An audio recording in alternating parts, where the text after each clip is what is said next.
วันนี้ก็ไม่ใช่ผมนะครับแก้วเซอร์วิสนะครับวันนี้มาเปลี่ยนชิ้นนะครับรถไถอิซุกินะครับ NT นะครับ540นะครับ40แรงม้านะครับนำทีมโดยซาโน1นะครับกับก่อนโน2นะครับกำลังขันน็อต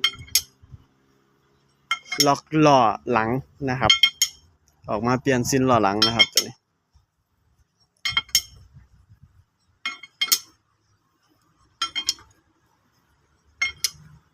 นี่ครับมันต้องมีเครื่องมือพิเศษนะครับขันน็อตนะครับ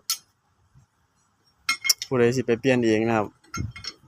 ต้องเฮ็ดประแจใหญ่ๆไว้นะครับประแจตัวนี้ก็หนักประมาณ50 โล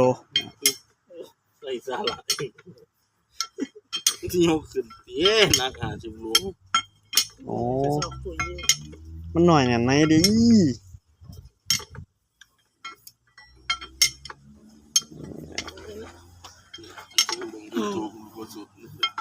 สู้มั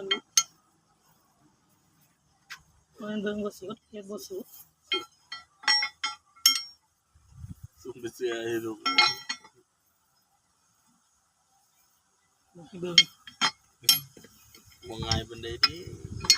เบิ่งหัวก็ได้ยาเองกันเนาะบ่เด้อบอกกันมันไม่ให้ดู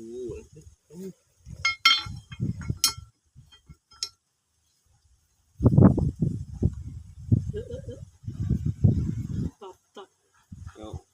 แต่ว่าก่อนเปลี่ยนชิ้นล้อหลังก็เป่งน้ำมันไฮดรอลิกก่อนนะครับนี่ครับซาโน1เพิ่นได้เป่งออกมาแล้วนะครับเว้าไทยบ่ท่องบ่ได้นะครับแล้วก็นี่นะครับก่อนโน้2ว่าต้องใส่แนวดูดลูกปืนออกก่อนนะครับ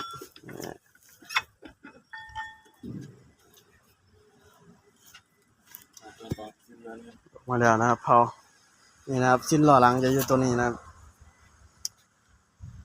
เดียวนี่ครับเลื่อนหลายๆนี่เปลี่ยนชิ้นตัวเดียวนี่นะครับ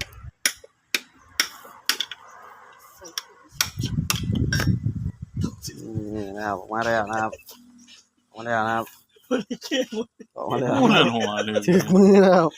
จิ้นตัวเลยนะก็ดีเลยนี่นะมันดี มาอยู่ก็เจ็บแป๊บหลงเลยไม่ดีเลยนะมือผู้ใดสนใจอะไรก็ติดต่อเข้ามานะเบอร์ก็084นะครับ027นะครับ1772นะเป็นเบอร์ของแก้วเซอร์วิสนะครับสวัสดีครับ